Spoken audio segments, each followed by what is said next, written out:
Come on. There we go. Hey, look, I'm here.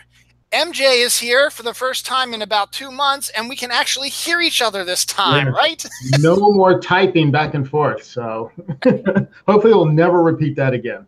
Yes, hopefully. I mean, maybe we need to upgrade our computer too. I mean, you upgraded yours, so maybe we need to upgrade ours soon. I think we're going to eventually. We got to upgrade everything. Now, this is what we have to deal with, okay? We have to upgrade our computer. Our air conditioning unit is kicking out warm air now, so we got to get that checked out. Maybe get that checked out.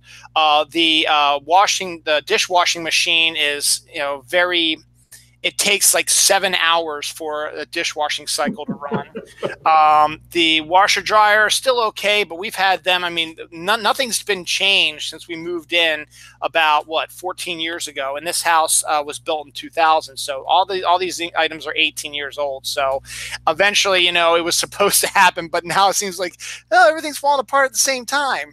The joys of home ownership. Yeah, how long have you been in your house now? A couple of years now, right?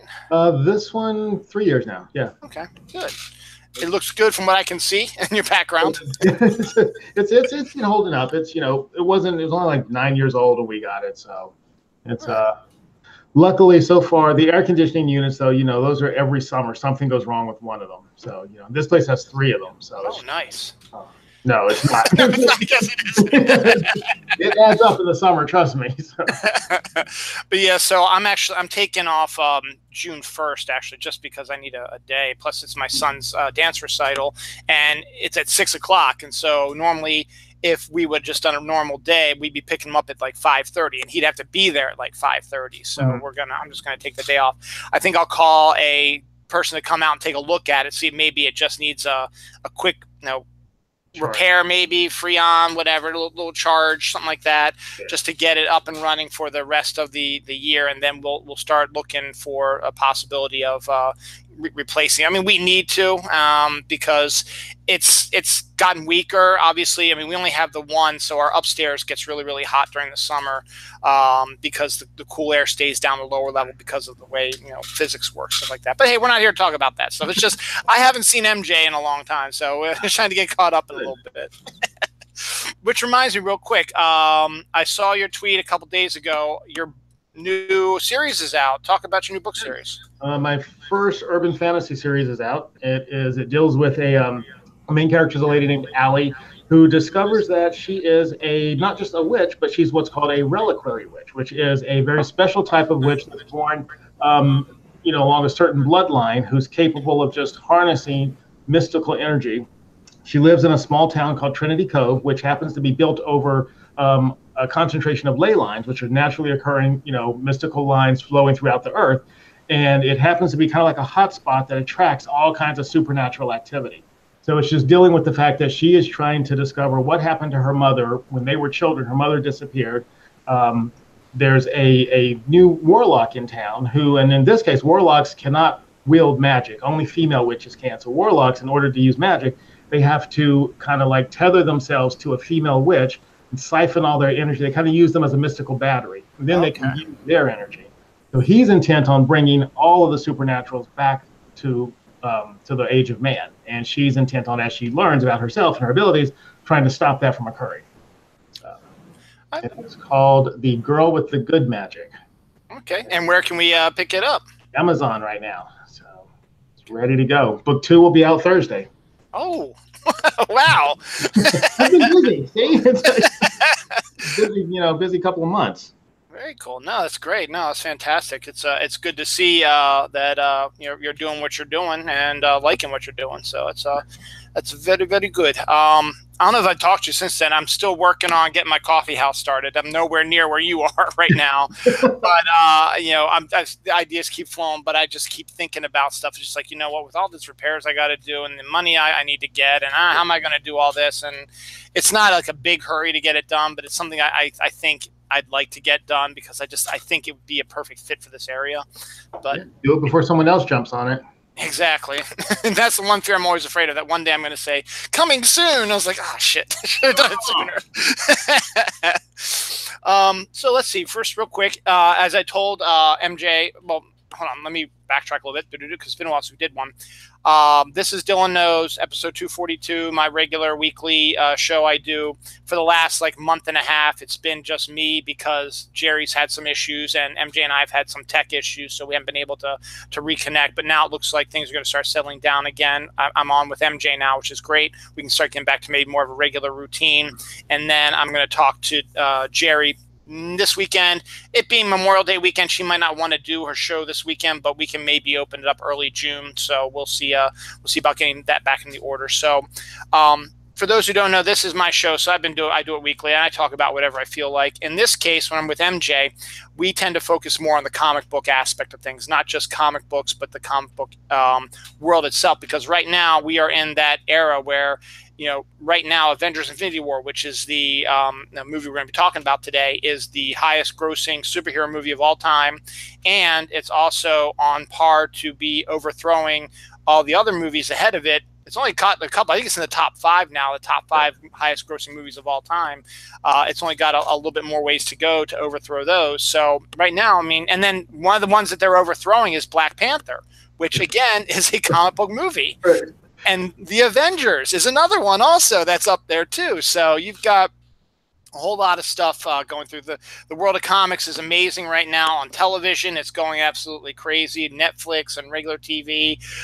Then you've got the movies, obviously, and comic book shops are, they seem to be doing pretty good. More and more comic books are coming out all the time.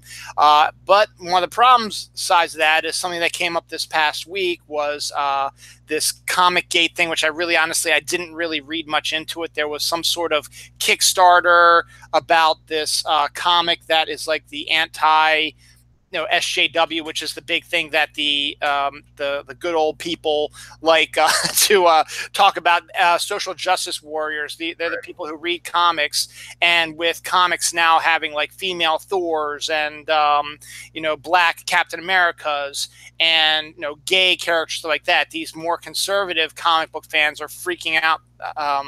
Which is really stupid because if they've been comic book fans, they've known that comics have been a social thing since the 60s, dude. Seriously, even the 40s, if you want to go by that far, with World War II and stuff like that. But now they're emboldened because of certain things which we're not going to discuss here.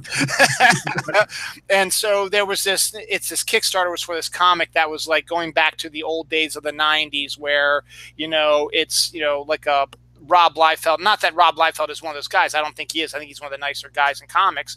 But like that type of era of characters where you've got the big bosomed woman who doesn't really have any power and is just defined by her relationships with the other characters.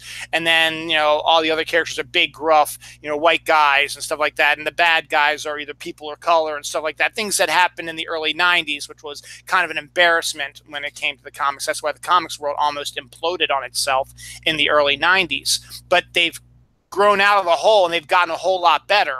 But this came up, and so all of a sudden everything's been hitting the fan. All the people who are anti this are making their claims, and the people who are for it are making their claims. So it's a big banging heads thing. In the end, the social justice warriors, which is a terrible phrase, but the good guys, as we like to call them, they end up winning. And the company that was going to distribute the comic has now backed out of the deal.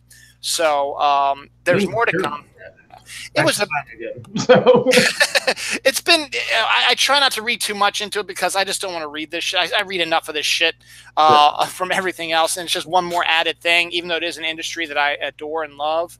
But in the end, they seem to be succeeding anyway because the new Avengers comic just came out, and you've got Tony Stark as Iron Man again. You've got Steve Rogers as Captain America. You've got Thor as White Thor, male, all that stuff again.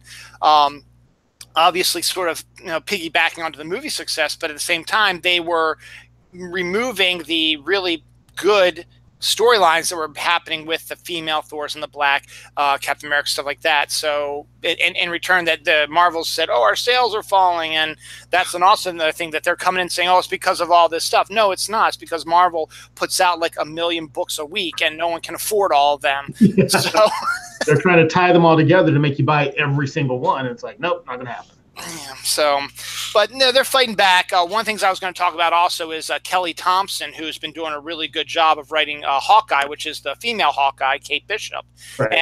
and regular Clint Barton Hawkeye's been a character in it as well. She has just announced that she will be writing a new iteration of West Coast Avengers, and it's going to have both Hawkeyes in it. It's going to have some other characters I don't recognize. It's also going to have America is going to be in it. Good. So she's coming into that and as well. And Kelly Thompson is writing it. So that's amazing because she's a great writer and she's writing characters that she likes and knows. So I'm looking forward to that actually. So that might be one Marvel I might pick up. Again, I haven't really been picking up that many Marvels lately. Though we've been seeing some good ones coming back. Exiles is back, and that was always a fun one also. That was a good one. Yeah. And then what was the other one that I've been frothing off about that I really, really like? Oh, well, I don't remember it, but there was another really good one along the lines that Domino. Gail Simone's Domino is amazing. If you haven't read it yet, MJ, I highly recommend. There's been 2 issues out already, and she gets Domino, and a lot of people don't know that Gail Simone used to write Deadpool. Yes. And Deadpool is a character, not a major character, but has a minor role. He's one of Domino's friends in the books, and so Domino's actually works with 2 other women. Diamondback from the Captain America series, the female character with the diamond she throws, and then some other woman I've never heard of before, but she's probably been around in some of the other Marvel books that I haven't been reading. And they're doing their Merc stuff, but it's got a really good storyline, really nice artwork, and it's really and really investigating Domino's luck powers. That being said, let's segue into Deadpool 2 to be a little more relevant. I haven't seen it yet. I'm probably not going to see it till it comes out on Blu-ray because I've never been the biggest Deadpool fan, even though I love the movie. I'm just still not a big fan of Deadpool. But MJ is the guy I always like to go to because he sees all this stuff, and I want to get MJ's take on Deadpool 2. Again, you're allowed to reveal whatever you want to, so bound if he wants to do that. So MJ, what'd you think of it? First, I'll agree with you. I'm not the biggest Deadpool fan either. At least not the comic iteration. I love the movies, but I've just never, I don't know, something about the way that he's presented in comics I've never been a fan of. But, the movies, this one just kind of took off from where the first one ended. So you got the same amount of laughs, the breaking of the fourth, dimension. It was just, I think that the cast was better in this one. Josh Brolin actually killed it as Cable. He made a very intriguing Cable. He looked like the character without all the ridiculous proportions that he's known for having, but he still had the big giant guns and everything, so and the bionic arm, so that was good. Domino stole the movie, I think, as you would expect. Deadpool, certainly it was considerably probably more violent than the first one, if you can believe that or not. But it was fun violence. But Domino, actually, she did steal the show. This one was a little bit more serious in that it showed him as having a reason that for the way that he acted in this one. His girlfriend that he had at the end of it / wife, they're planning to have a child, and she's killed in this attack by these groups of, I don't know, predatory mercenaries. Deadpool's been out taking out all these gang bosses, as he does throughout the country and in other countries as well. He's taken on the Yakuza, the Mafia, just everybody, all these violent gangs. He's taking out the bosses. Well, finally they track him, I guess, back to wherever he's staying with his girlfriend. They attack him there. She's killed. That kind of sets him on this road of like misery and everything else. He kind of hooks up with Colossus. He goes to the X-Men. Says he wants to join them because he's trying to find his way back to humanity. So he joins up with the X-Men. And again, it's only Colossus and Negasonic Teenage Warhead, whatever her name is. So it's the 2 of them. They hook up, find this kid who has been, there's another school for mutants somewhere, but only this time the headmaster, instead of encouraging them, is actually torturing them and trying to get them to not use their mutant powers and tell them, hey, you guys are the lowest of the lowest. You're not part of humanity. Just trying to get rid of that whole aspect of their being. And this one kid rebels. He's a fire starter. So they go to meet him, and I don't know, it just gets really weird. Deadpool winds up killing one of the headmasters because he agrees with the kid. So, of course, they take him, throw him and the kid in a supermax prison. They've got the collars on that inhibit them from using their powers. They're in the same prison that the Juggernaut is in. So, of course, the kid makes friends with the Juggernaut because Deadpool has no powers and can't protect him anymore. So he's like, you need to go find the biggest guy in here, make friends with him, and that's who you need to hang out with. So this kid goes and finds Juggernaut, and he's like, okay, I'm your new friend now. And, it just kind of takes off from there. They do get, sprung from the jail. Of course, Cable attacks. And the reason that Cable's there, he's time traveling, but that's because in the future, in his future, he's very happy. He has a wife, he has a child, but his family is killed by the adult version of this Firestarter kid who is just grown into this evil, I hate humans type of person because of the way they treated me when I was a child. So therefore, he ends up killing Deadpool's, family, not Cable's family. Cable comes back in time to kill him before his family is killed. So that sets up the whole movie. Okay. It's actually pretty good. It's a lot of time hopping, but everything that you'd expect from Deadpool is there. The banter, the nonsense, the grotesque stuff that he is known for from the first movie. They kind of upped that another notch. But it works. The whole movie as a whole works. It's very entertaining. It goes by quick. The scenes at the end, the cut scenes or the post-credit scenes, are probably some of the best I've ever seen in a Marvel movie. I didn't know what to expect, but they really he went back and used Cable's little time machine that he had the other mutants fix to go back and correct everything that had been done wrong. From what gets Logan killed, he can correct that. There's a scene where he shoots Ryan Reynolds in the head as he picks up the script for Green Lantern, and he's like, "Yes, finally a superhero." And he shoots him in the head, and he's like, "Thank you, Canada." So, you're welcome, Canada.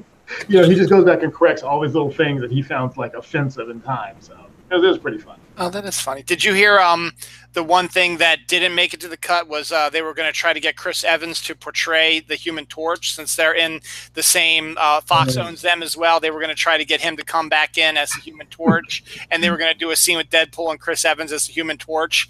Yeah, it just didn't quite work out. I think Evans wanted to do it, but I don't think it worked out for whatever reason. From a timing standpoint. Yeah, something like that. It just didn't work out. So I thought that was kind of cool. So good. It was highly recommended. Good. I've read that. I've heard it's been pretty well received around. Have you been? I know we've been dissing this show since we heard about it. Have you been watching Krypton or no? No, I haven't seen the first episode of it. Have you? No, I haven't. Again, we've been dissing it, so I've had no interest in that. It's like, a Superman show without a Superman, a Batman show without a Batman. No, they can keep all that stuff. So. And now they're going to do an Alfred show. Did you see that? I did, yeah. And I won't watch that either. I guess this is the Alfred from Gotham, who's a little more militant and military and, deals with his background as a spy. But I'm like, then just make it that. Why does it have to be Alfred? And, how are you going to... They're going to try and somehow tie that in, and I just not interested. Yeah, it doesn't make any sense. Yeah. One other thing about Deadpool, there was a really fun quip in there. He made a reference to making fun of, this guy who can't draw feet in his comics. And he kind of dissed him when Cable was on the scene, so that was pretty funny. That's good. Yeah, I think someone put that even further and actually tweeted that to Rob Liefeld, and he responded to it. So that's a good way, because as I said, Rob is one of the good guys from what I've heard. I mean, he took it on the chin. He's like, it was like by choice or something like that. It actually was a fairly entertaining and funny response to it. But still, he might be a good person, but you can still hate what he does. Yeah.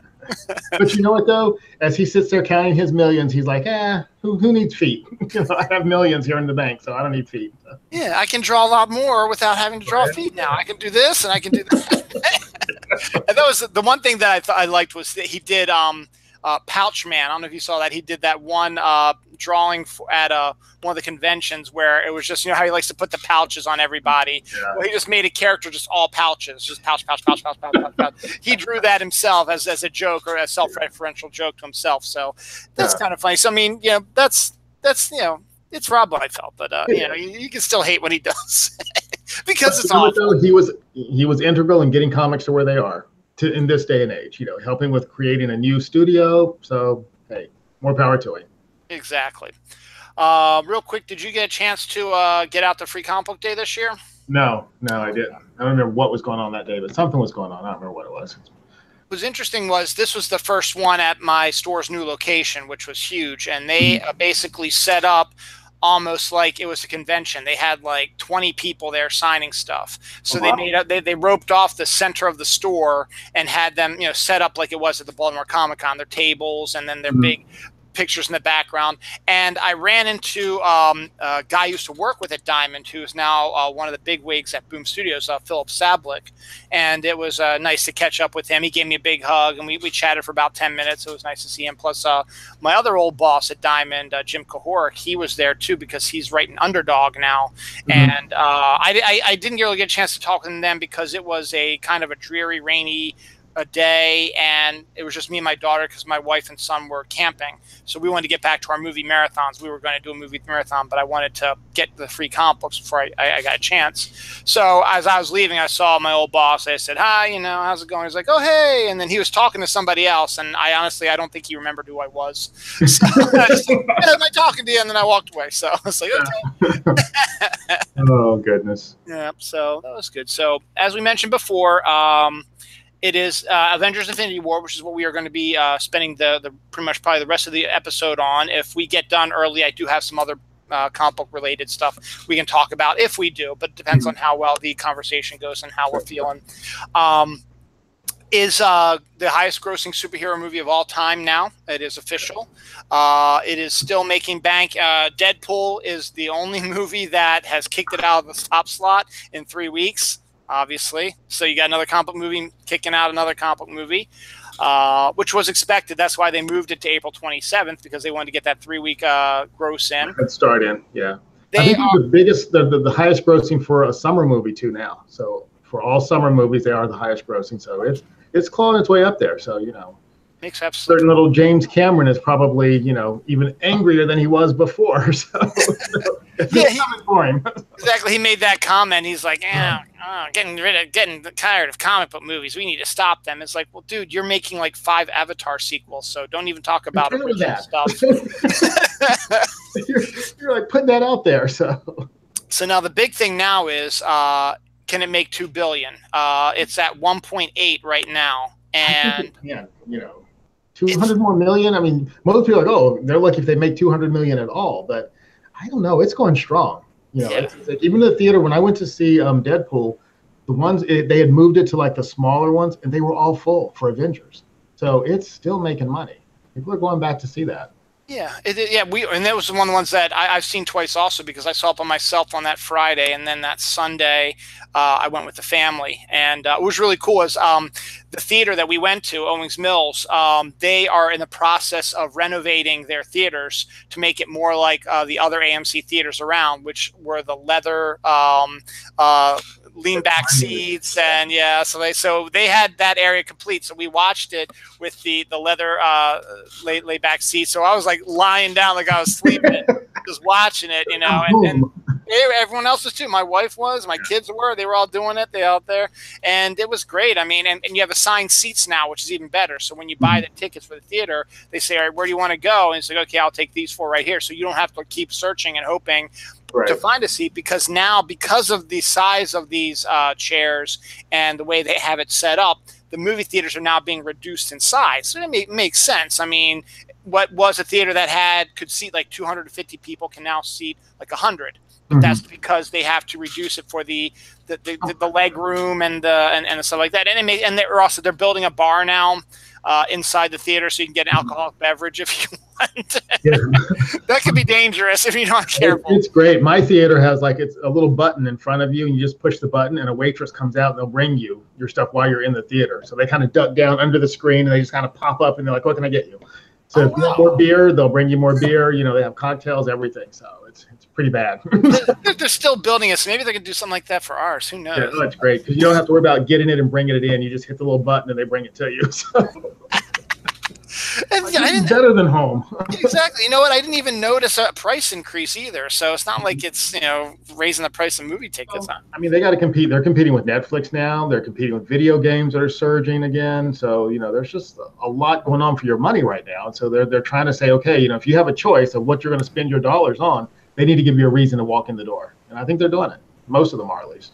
Yeah, exactly, and that's why it took them so long to do it, because there had been other theaters in the area that had been doing it, and they were one of the last ones that was holding on to the old school way of doing things. Now they're getting back to normal, so that'd be cool. So we saw that. So I saw it 2 days. the first day I saw it was 27th. Obviously, I got tickets for like the first showing that day, and I was by myself, and I happened to be sitting next to a fellow comic book geek. So we were sitting back, you know, in our chairs and chit chatting about comics while we're waiting for the film to start, and stuff like that. So that's kind of cool.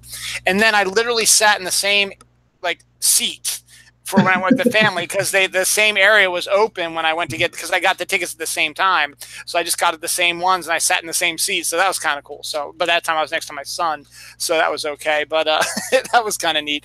So it's all in the same place. Let me see. How do we go about this? First, just your, we'll dig into it a little bit more, but just your initial response to it.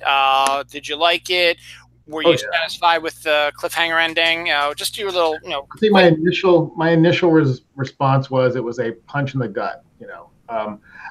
And then I realized too, as I'm watching it, so many of the trailers that they showed you happen in like the first few minutes of the movie. And then also a lot of the stuff, I think this is a good thing. I could tell where they kind of misled you. They showed things in the trailer that never showed up in the movie just to keep you guessing, I guess. But, you know, if you just take that movie as a whole, I'm glad that they didn't spend time going into origins of this one or that one. I mean, they expected you to have watched 10 years of movies and know what's going on, or at least know who the characters are. You know, so they didn't dumb it down. They didn't treat it like, okay, this is for somebody who's never been here before. They expect you to know what's going on. And they just took it and ran with it from that point of view. And I like that.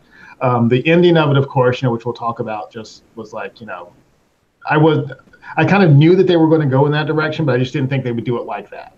Right. Yeah. Overall, yes, I liked it. I loved it. So yeah. Can't wait for a year. I'm like, oh, they should have just given like a 15-minute bathroom break and then shown this next one. I would have watched it. I'd have sat through it again. So.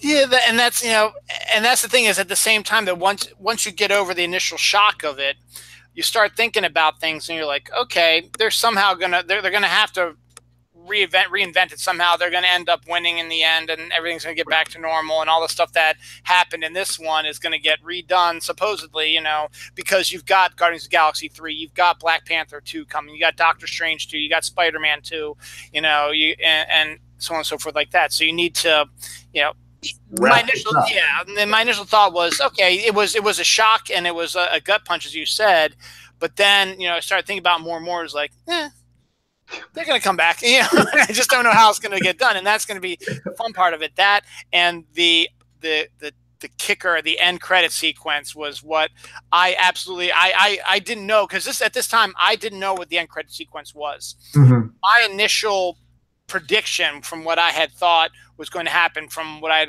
been hearing and stuff like that, was that it was going to end with Brie Larson's Captain Marvel character jumping in and saying, you know, where do you need me, or something like that, or how can I help, or something like that. And I wasn't that far off. Right. Which was SOS text message, so it's kind of the same thing, you know. Yeah, and I'll tell you, when we get to that, I'll tell you a funny story that happened in the theater the first day I saw it. It was really, really funny. So, because we just got a viewer in here, so one viewer, thank you for watching, whoever it may be. Just to let you know, we are going to be talking about Avengers Infinity War, and we will be spoiling it. We figured it's been 3 weeks. Oh, yeah. Everybody should have seen it by now. Everybody should have seen it by now. Or you probably have heard about what happened. So, and MJ and I, we don't sugarcoat it. We're going to come around and say, well, yeah, this guy died. Or something like death happened. That's the thing about it. Everybody's like, oh my God, why did everybody have to die? I'm like, it's a comic book movie. I said, you know, Jean Grey's died like 10 times. She's probably looking at them and laughing and be like, get back to me after a couple more of those. So, and yeah, that's the thing also, is like, yeah, they're going to come back anyway somehow, because they always do in the comic books. You know, it's always the big thing when they restart it. It's like, and the return of a character you did not expect, and it's someone who's been dead, and it's like, okay, like Captain America, here's a good example in the comics. So they have Civil War, he gets shot by Sharon Carter, and he dies. Right. But apparently then there's some sort of time travel thing involved, and then he ends up coming back to life after that, and he's Captain America again. But then he decides that Bucky's doing an okay job as Captain America, so he goes off and decides to run S.H.I.E.L.D. for a little bit or something like that. And then all of a sudden he gets the super soldier serum sucked out of him, and now he's becoming an old man again, and he's going to die eventually. So then they give the mantle to the Falcon, and the Falcon becomes Captain America. And then he dies. Steve Rogers dies, and then He's brought back to life again, but wait a second, this time he's a member of Hydra. He's been deep cover Hydra agent since forever. So now they have the new storyline where he's deep cover, Hydra agent, and everything that you believe Captain America was, you're against that. But then, oh wait, halfway through, here's someone that looks exactly like Steve Rogers is also here, and something's going to happen. And I don't know what even happened because I didn't even read that damn thing. So I don't know how they got that. If it is the same Steve Rogers, or I think it's something to do with they reconnected the timeline. I don't know. So it happens. You're going to see it happen. Just go with it. You're not. It happens in the next Avengers movie. You're not going to understand it. It will not make any sense, but you go with it, and then you're fine. If you try to figure it out, it will make you crazy. So it's actually interesting that you brought up Jean Grey because she just came back to life again after about a 20-year absence. So yeah, okay, that's fine. Young Jean Grey, old Jean Grey, dead Jean Grey, everybody's back now. So. But the part that's going to be interesting is how they're going to go back to do it now. So we'll talk about that as well. So let's just start at the beginning. Okay. Maybe we'll start at the beginning and just break down stuff. We might be jumping all over the place or whatever. So the beginning starts exactly at the end of. Well, not exactly. A little bit after the end of Thor Ragnarok. Yeah, after Thor Ragnarok, where if you saw the end credit sequence of Thor Ragnarok, Loki and Thor see Thanos' ship, and they're like, "Uh-oh!" And then it cuts, and then it starts. This movie starts with Thanos' crew having. Now, this is really interesting. They have it's one of his crew walking through all the dead bodies, saying how great it is that you were killed by Thanos and stuff like that. Loki is being held hostage, and Heimdall is on the ground. He's not long for this world, and Thor is being held by Thanos. And so this guy's talking, and so we learn that half of the Asgardians who were on this ship have been killed. Right. And then we have our whole thing, but before we get into that, let's take a second and think about this. Okay, first of all, and there's going to be some nitpicking because while it is a great movie, there's some things that make you go, well, I hope they answer this in the second movie, or I hope they just ignore it. So they say half the Asgardians were killed because that's what Thanos does. Right. So A, where are the other half? B, where is Valkyrie? Right. She apparently wasn't part of the dead superheroes or dead Asgardians. And C, what happened to Thor's gladiator friends? Right. We're gone. Maybe they were killed, but they weren't Asgardians. I don't know. But, hopefully Valkyrie is with the half of the Asgardians that weren't killed. Maybe they somehow got off the ship. I do kind of wish they had shown that fight, that looked like that could have been something really interesting and, that we would have loved to have seen. So I don't know exactly what happened there, but that would have been interesting to see. And that also leads into something else, because when we see Thanos with the gauntlet, he's got one of the stones already, the Power Stone. Right. And that was on Xandar per the end of Guardians of the Galaxy. So we learn again, oh yeah, he just went over there and he totally destroyed Xandar and he took the power ring. That might have been an interesting thing to see as well. Because let's be honest, in the future of the MCU, don't you think Nova is going to be a good character to bring about? Because Guardians of the Galaxy is going to pretty much be ending, as James Gunn says, in the iteration that they have when the third movie comes out in 2020. So you're going to need to have someone else to cover the outer space aspect, and Nova makes the absolute perfect sense because you've already been introduced to Xandar, to the Nova Corps. In a good way. Everybody loved it. Very positive response to them. So now you just need to have the people, flying through outer space. The Nova flying through outer space. You can get yourself another new character, and that might be one of the ones that's going to be coming up in the next wave of Marvel movies. But it would have been nice, to see that happen. Also, I understand you have a limited amount of time, but all of a sudden he walks in, he's got one of the stones. Is like, okay. Right. And then it's just a throw-off line. Oh, yeah, he already attacked Xandar. He stole it, blah, blah, blah. I guess maybe they thought that people weren't interested in seeing that. They'd rather see all the superheroes team up together, I guess. So, they were still trying to please a broad swath of people, I think. But I think you're right. I would like to have seen that. I'd like to have seen the fight on the starship. And it was just some of the choices that Thanos made, too. I'm like, okay, he's got one power stone. That's it. Why did he let Thor live, I'm wondering? Unless he thought that he died with the explosion. Because I'm like, of all the people that you kill, why would you leave him alive? What's Loki going to do to you? You're not falling for his gimmicks anyway. So there's only so much he can do. But Thor's a whole different, that's a different ballgame here. I think in the end, I think he believed that he died in the explosion, which is, a bad part of Thanos. I mean, to underestimate, but that's what you get with the villains. Most villains think that they're all powerful. That and it's a cliche. It's a parody you see all the time in all movies. The villain supposedly kills the superheroes and doesn't check to see if the body is around, and then he flies away to go on to the next level. Yeah. I guess you could make the case that he was on a journey. He needed to get all the stones, and he got the stone from the Tesseract. So, that was the second stone he got. So it doesn't matter now what happens next. He's going on to the next stone. So right. he's got this. And maybe that was the aspect of it. And when he sent his crew down to Earth, I think it's because after Heimdall released Hulk and sent him back to warn everybody, that was who they wanted to get to stop the warning ahead of time, or they wanted to get the time stone and the other stone that could potentially be on Earth as well. Right. So the vision stone, yeah. So yeah, exactly.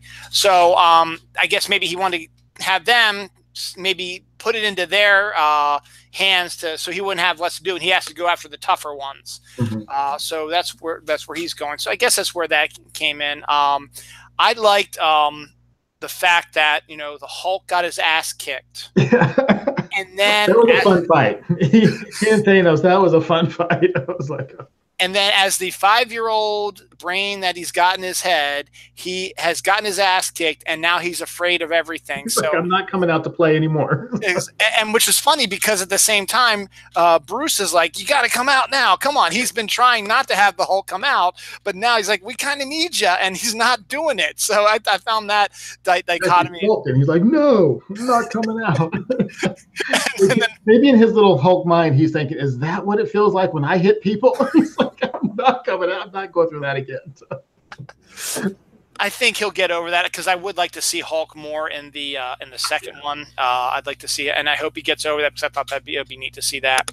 Heimdall dying, okay, it's Idris. He really wasn't a major character. He was only really a major character in the Thor movies and had that one appearance in Avengers Ultron. But other than that, I mean, it's Idris. We love Idris, but his character arc is pretty much done with no Asgard. Well, it's not typically done, and again, you could all bring it back. If you're somehow to bring everybody back to life again, you could bring him back again, because you're not going to bring back Asgard because that'll bring back Hela and so on and so forth. But look like they're moving towards the fact that they're going to have Asgard over like the Midwest in America, which was a storyline they did in the comics back about 10 years or so ago.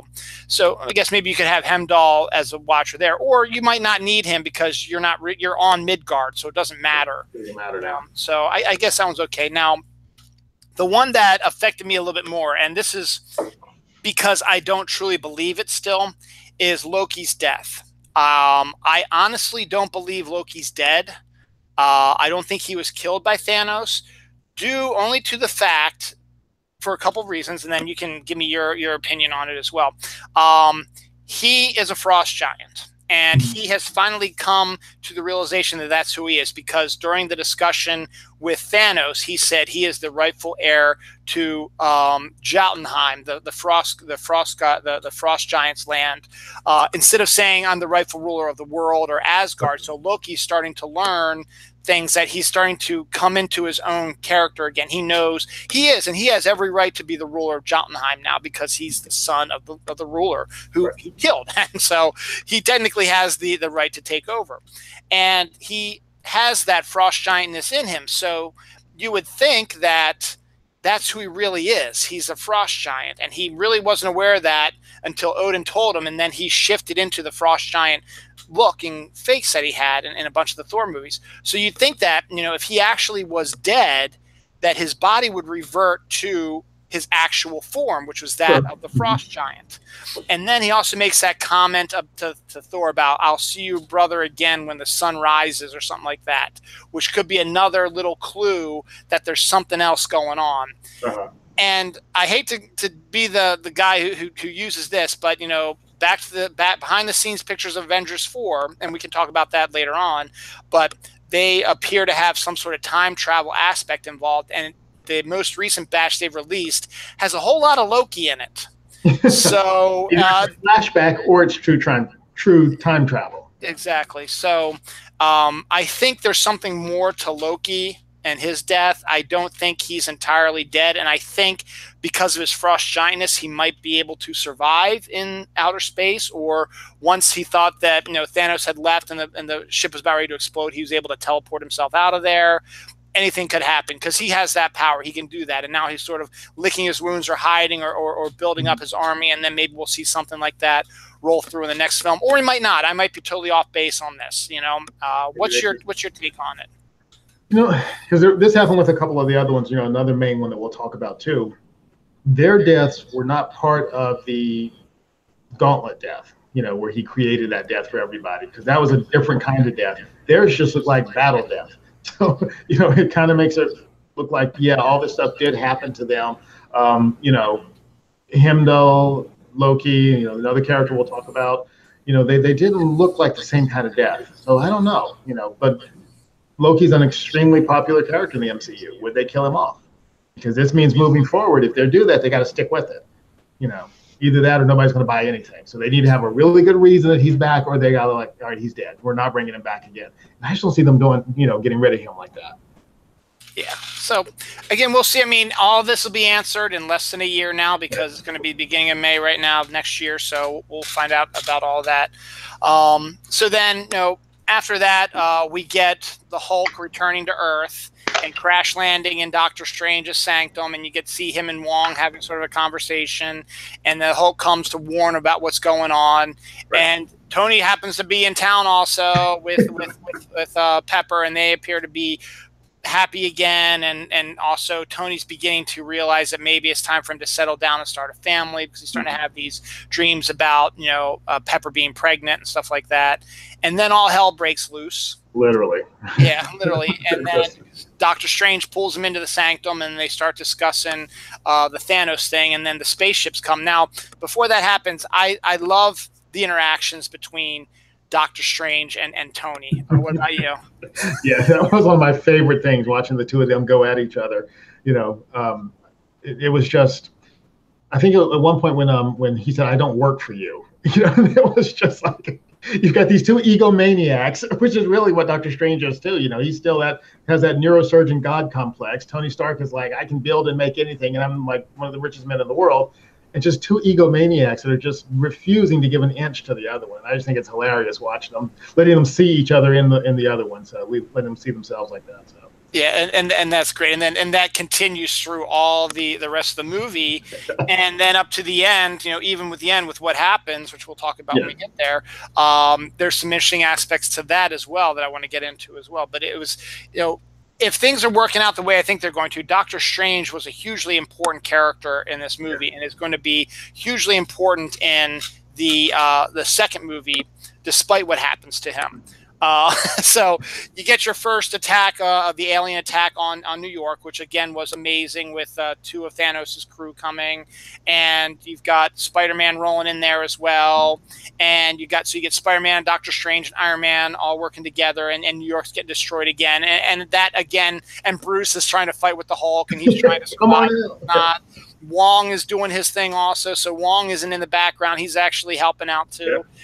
And it's great to see all that working together, and that got me giddy also, because that's what you want to see in a team up type of movie, and what I was expecting to see in Avengers Infinity War is exactly what I saw.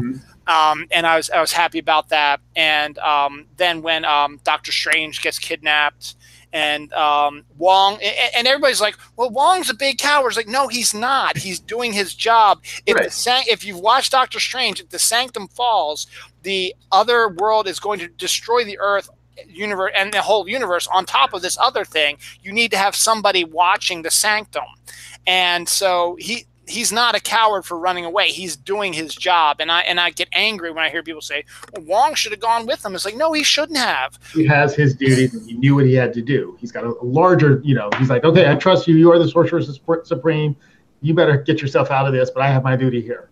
Yeah, and I like that. And then so they go in outer space, and Tony's still being father figure to Spider-Man, got him his new Spider-Man uniform. Is like, okay, you got to stay on Earth, and then shoots him out. But Spider-Man, being Spider-Man, says, no, not going to happen. So I'm going to go, and I'm going to I'm going to join Tony Stark. I'm going to join Mr. Stark on that. And so now you've got the first group Yeah. is in space. So now you've got Tony and Doctor Strange and Spider-Man in the spaceship heading back to Titan, which isn't the moon of Saturn. It's actually the planet Titan, which is not a real planet, obviously. But in the comics, the moon of Saturn, Titan, is where Thanos is from, not his own Titan planet. So, and Titan doesn't have a moon; it's a moon.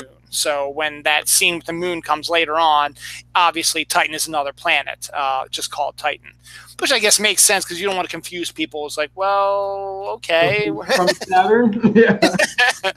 So then, so meanwhile, Bruce is back on Earth, having been, because the Hulk not coming out, and Iron Man's like, okay, you're useless. Well, not useless. Like, okay, we don't, I don't want anything to happen to you because you're Bruce Banner and you're a scientist. You're not a superhero. We don't have any powers. So if you're not going to help, you got to get out of my way. But, Tony pulls out the phone that Cap mailed him. And Bruce is like, okay, we need help. So he calls Captain America. And that's pretty cool, too. So then I think we cut to, is that Vision and Scarlet Witch then, right? Is the next. In Europe somewhere, I think.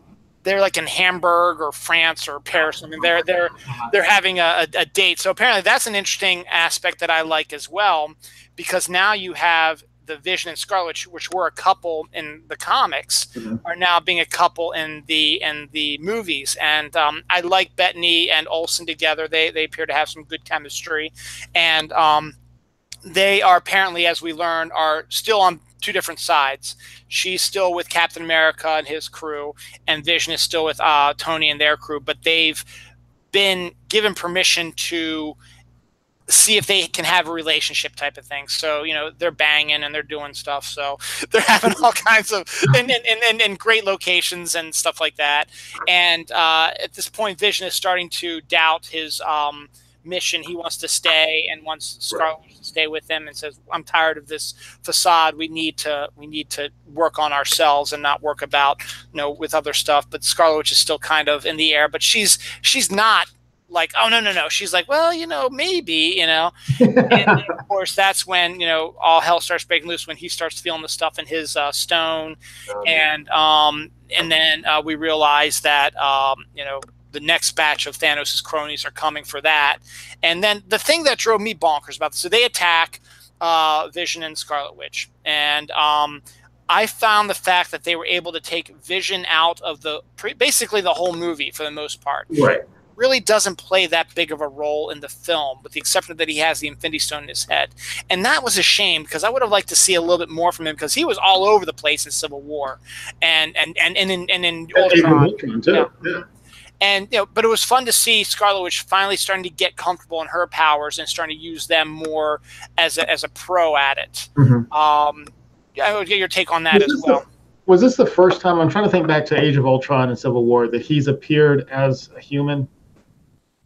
Yes. Yes. I was trying to think. I'm like, I don't remember him. I thought he always looked like the Vision. So this is the first time where he altered his appearance to try and be a human. So I thought that was interesting. Remember the scene in Civil War when he makes his first entrance, as he phases into Scarlet Witch's room? He's Vision, but he's got the smoking jacket and the hat on. Yeah. So, but he's still Vision. He's not a human. So I guess he's gradually working his way up to make him look like, blend in. Okay. Yeah. No, I thought that was a great scene, and I love to see the Scarlet Witch, like you said, coming into her own finally. She's more comfortable with her powers. She seems to be a lot more powerful too.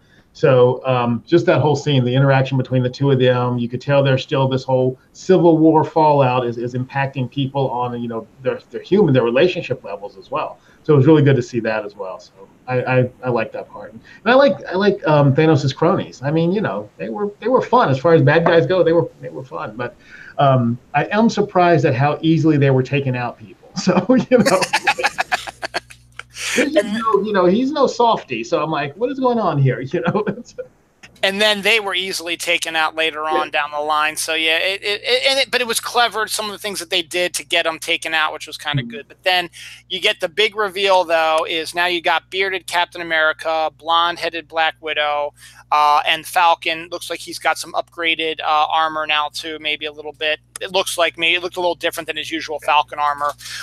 They come in, and because Scarlet Witch has been part of their little secret Avengers group, and they've had this rule. We find out later that she has to check, Scarlet Witch has to check in with them, and same with Vision. Vision's got to check in with Tony and all that, and that's how they discover that there's something going on. And so they come in and they take out the bad guys, not killing them, but they get away. But but they fly back to wherever they're going. I think it's Titan. They go back to Titan on that one. Or they go back into space or something, because I don't remember them being on Titan. I remember Thanos is the only one who's on Titan when we get there. So I guess maybe they're just sort of orbiting the Earth, waiting to get a second chance to come back and attack again, or wait for Thanos to sign. Yeah, could be like that. So then you see them, and we discover they're heading up to the Avengers complex because Bruce called them, and there's a problem. So then we cut to the Avengers complex, and there's Thunderbolt Ross talking to Rhodey, who is walking around. Right. Yeah, his implant and his spine are working. So, I'm like, man, all this great tech they've got, So. And it looks like Rhodey is not too happy anymore with the Accords or what's going on with the stuff and being this government stooge, like we all pretty much predicted. But let's face it, that fits exactly what Rhodey's character was. He's an army guy. He was following orders. Yes. You don't question. You do as you're told. But he can still be bitchy to him, which was really funny. He was bitchy to him a little bit. And then here comes Captain America and all them, and Ross is like, arrest them. And he was like, yeah, whatever, and clicks them off. And they have their reunion, and then Bruce comes back and has their reunion with everybody, and then they explain about what's going on. Yeah. So now we got that group off on their own. And then we might have skipped the Guardians, because that's the next group that's out there. So we go to the Guardians. They're flying through space doing their thing, and they're responding to a distress call from the Asgardians. Right. And in that sequence a little bit, Peter seemed a little off to me. I mean, he seemed to be a bit more on the we're gonna steal their ship and all that stuff. And then yes, he does his little not really thing to Gamora, but his attitude seemed to be a little bit different, and he wasn't. And then let's face it, Drax even points it out. He's looking a little bit more chunkier with the neck fat, and he was a little more plumpy out there. He was pretty mean to him. and maybe you could say that had something to do with him losing the power of his dad. Maybe that kept him in the tip top shape he was in, and now he's reverting back to his sloth-like, earth-like appearance. So you get one of the very first, now you get into kind of more of the comedy thing. And again, the Guardians seem to be played a lot more for humor in this one, where there is some stuff that does happen that impacts them and becomes more dramatic. And I think they worked it out where they were able to have it level with the comedy and the drama, but it just seemed that the comedy, again, seemed to be a little bit more forced, like it was in Guardians of the Galaxy 2. There was while pretty funny, the Drax invisible thing just went on a little too long for my liking. It was funny, but right in the beginning. Yeah, and it's just like, okay, I get it. Maybe you could have waited and done that in Guardians 3, and let's focus more on fighting the bad guys and teaming up with the other heroes. That part where he was doing the invisible bit, to me, it felt like the same. It had the same feeling as in Thor Ragnarok when he was chained and he kept spinning around and he's like, wait, let me get back around. I'm like, okay, once was good, twice if you have to, but enough. So I agree, and no, that is something I agree with also. And I think we talked about that a little bit when we dissected Ragnarok. But then, then you get one of the very first actual real funny scenes where Thor comes flying and hits the window of their thing, and Rocket's like, get it off! He opens his eyes. And then they bring him in, and then I thought that was kind of funny how everybody was like in love with him because he's a god, really. I mean, Gamora's been blown up. His people have been killed. He was thrown out in space. He's beaten up, but he's still Thor. Like, oh, Gamora's rubbing the muscles, and even Drax is like, he is a handsome man, and Rocket's like, wow, look at this guy. He's a lot better than you, isn't he, Quill? And then Quill gets all. And I guess, again, that seems, on par with who Quill is. But again, it seemed more like a dick version of Peter Quill trying to one-up Thor when Thor wakes up and does the accent also. While it was funny, and I guess it's true to the character, I suppose, it just seemed like he was a bit more of a dick in this one. Yeah. and I'm gonna defend him in the later on, that everybody's been throwing him against. Yeah, they've been throwing him against the wall for this one thing he does later on. I'm gonna defend him for what happens there. But at this point, though, it just seems sort of okay. I guess I can understand, because at this we realize now that him and Gamora are now a couple, and so she's, you're seeing your girlfriend or whoever is oogling another guy. You get a little, okay, this isn't cool. I need to be the alpha again, So, but what I liked about Thor's journey, though, and I agree with this. A lot of people, a lot of reviewers are saying Thor was the MVP of this movie, and I have to agree with that, because of all the stuff that was in the movies, I found the Thor ones to be probably the more interesting.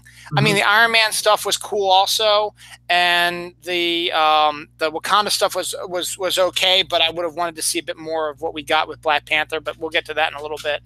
But in this case, I thought that the Thor story arc was actually one of the better story arcs of the movie, and you got to give the Russos credit. They were able to juggle all this stuff, and they made it into a pretty good movie, while they might have shied away from other characters and not given them as much time. You got to tell the story, and if it means that Iron Man is going to be front and foremost and Captain America is going to be in the background, so be it. That's the way it is.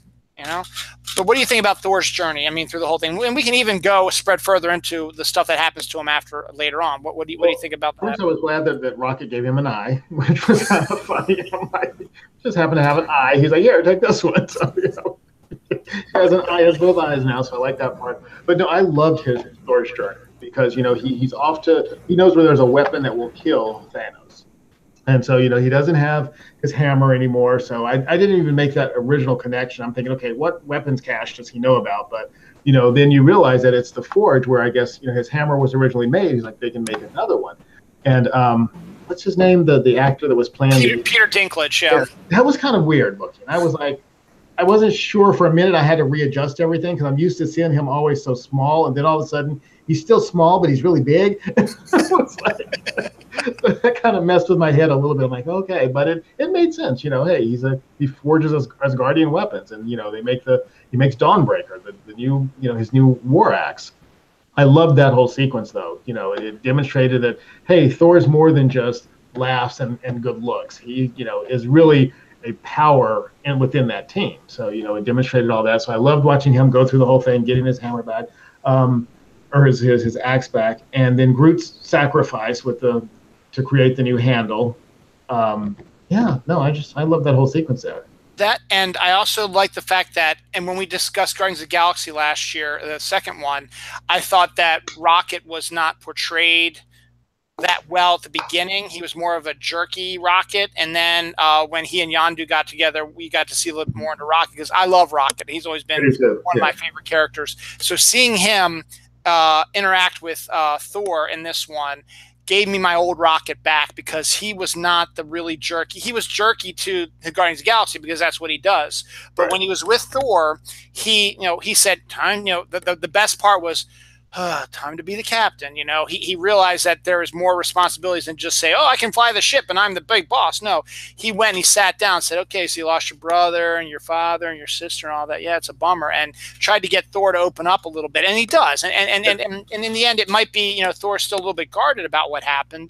But I think it helped Thor in the end, to have this conversation with Rocket and give him, a little bit of insight into Thor. And then Thor seeing that, okay, maybe my life isn't a complete wasteoid now, because yes, I just lost my brother. I lost half my people who were looking to me to protect them, and I couldn't do that. And he's already feeling down low, but here comes this little furry animal, which he calls Rabbit, which I love. And he's talking to me, and he's genuinely trying to help me out. And that makes him, I think you start seeing Thor feel a little bit better. And then he meets Peter Dinklage's character, who is also from the Asgardian realm as well, knows him. He's probably from one of the other worlds, but he's still part of the realms. And obviously he knows who Thor is. Because like you were supposed to protect us and stuff like that, so you know that. But then the whole thing with them having to forge the weapon, and then the machine being broken down because he also forged Thanos' Infinity Gauntlet, Right. and he caused it to be damaged, and then Thor basically having to sacrifice himself to take the full burst of the sun. That is freaking awesome, and then in the end, visually that was so great too, just to watch, you know. Like, and Rocket's true concern is like, Thor, come on, man, Thor, you got to stop this. You got to get out now, you know. And Thor keeps going, and then eventually, as soon as it's been too much for him, and he gets shot out, Rocket is there in a second to save him. It's exactly what he's supposed to do to go. So I like the interaction between Rocket and Thor, and then we'll get this to the finale. But when Thor actually returns to Earth at the end of the movie is also a stand up and cheer moment as well, and fantastic. So then you've got that aspect. So you've got that storyline. So you've got Groot and Rocket and Thor doing this. Now the rest of the Guardians, they find out what's going on. They're going to go back to nowhere to the collector shop because they didn't know that the Reality Stone was there. They knew that they had tried to take the Power Stone there, and then the place blew up, so they took it to Xandar. They didn't know there was another stone there. So they know, oh, we better get it before Thanos does. Now, this was one of the really more interesting mind F's, which happened in the movie, which was supposed to do when they get there and they see Thanos torturing the Collector, which was nice to see, you know, him again in this role as well. About where the stone is, and then Peter tries to come up with the plan, and then they just ignore him. But then, you know, Gamora goes in there and ostensibly kills her father. Right. That was easy. Wow. Yeah. That's what I was thinking. I'm like, okay, wow. Is this taking place in the future, maybe? Maybe he's already come back and destroyed. An entire host of Asgardians, including a Valkyrie, couldn't take him out, but she's like, okay, she has 2 knives and she killed him. I'm like, okay. But then we realized that in the end that it was all a mind fuck because he had the Reality Stone and he knew that was going to come. And the reason why he knew they were going to come is because Nebula, who was being tortured by Thanos, accidentally didn't really reveal it because they sort of went to her mind, revealed that Gamora knows where the Soul Stone is. And so Thanos is going to take Gamora with him because, you know, force her to take him to the Soul Stone. Even though she's trying to, she asked Peter to kill him. And it took Peter a little while to do it, which is understandable, but he was going to do it. I mean, he had the gun ready. He pulled the trigger. It was just Thanos controlling reality that he couldn't do it. He was going to do it. It took him a little bit to do it, but he made a promise and he was going to do it. And then Thanos, you know, turns, you know, what's her face? The Mantis turns Mantis and Drax into those weird just reality like slices of blocks, and they fall. I'm like, it's gross. You know? But pretty cool at the same time. And then they depart, and so now the Guardians know that all right, we need to go to Titan, and we're going to have to catch up with him because he's eventually going to get back there. We're going to need to go hang out there. So actually, they end up going to. No, they don't go to Titan until Nebula tells them where to go. That's right. That's what it was. So now they're like, what are we going to do now? And then meanwhile, you know, Gamora gets taken back, and we see that Nebula is being tortured by Thanos to get information, and also because he despises her anyway. You know, just an awful man. So that was truly awful scene. And then you get a little bit into, you see a little bit of Thanos' past and how he came to be Gamora's father, as it were, in an interesting story. I wish they might have delved into a little bit more, maybe showed a little bit more of her training with him. And even though she kept saying how much she despised him, I think there were periods of times there that she was proud of what she was doing for her father figure type. I guess I don't know. Make him happy. I think that she and, you know, Nebula both, they wanted to make him happy, and they just felt that whatever they did was not good enough. And if he ever gave them that one little bit of encouragement or smile, it just meant the world to them at that point. And then that all turned to hate. So then we get that, and then after a bit more torture of poor Nebula, Gamora reveals where the Soul Stone is, and Thanos and Gamora go to this place. I forget what it's called. Do you remember what it's called? No, I don't remember. I remember that it was a weird word, but I don't remember what it was. It's like But this is where I had the first OMG, holy shit, what the hell, oh my god moment. Because this, I was not even, I'd heard a rumor that this character was going to come back, but I was like, they're saying everybody's going to be back. They're saying they're going to be in this film. It's like, I don't believe it. How would they do that? But then sure enough, we have, spoiler alert, the return of the Red Skull. Now, tell me about your take on that. What was your reaction to that? When I first saw that, I was just so shocked. I'm like, is that the Red Skull? And it's like, and everybody, you can just feel the audience. Everybody's like whispering. They're like, oh, everybody had the same reaction to it. And I'm like, yeah, it's the Red Skull. And then I'm racking my brain thinking back to the first Avenger, like, what happened to the Red Skull that he ended up here? And I'm like, that was so long ago. I'm like, I can't even remember what happened to him. But I'm like, I was just amazed to see him there in that role. I'm like, oh, this is what you've become now. And yeah, the keeper of the Soul Stone, and that was as I said, that was a shocker. And then to find out that in order to get the Soul Stone, you're going to have to take the thing you love most in life, which is understandable. You need to get the Soul Stone. It's a powerful thing, and it's gonna control the soul, but you need to sacrifice to get it. And it just so happened that Thanos truly did love Gamora, because I agree with that. When Gamora was laughing at him, it was like, you don't love anything. So there you go. You're never going to get this stone. Right? Exactly. And then she was laughing at him. It's like, you can do whatever you want. Nothing's going to happen. And then she begins to see the realization with him crying and thinking about stuff. And then she's like, oh, wait a second. And she's like, oh, fuck no. Gotta get out of here. And when he grabbed her by the arm, I was like, no. Oh. Was like, yeah, that was a rough scene. So he flings her into the abyss, and Gamora is dead. That's what I mean. She looked like she have experienced a real death there. So unless they truly go back in time and reset everything, she's dead. So she wasn't one of the half that got whisked away. So I don't know.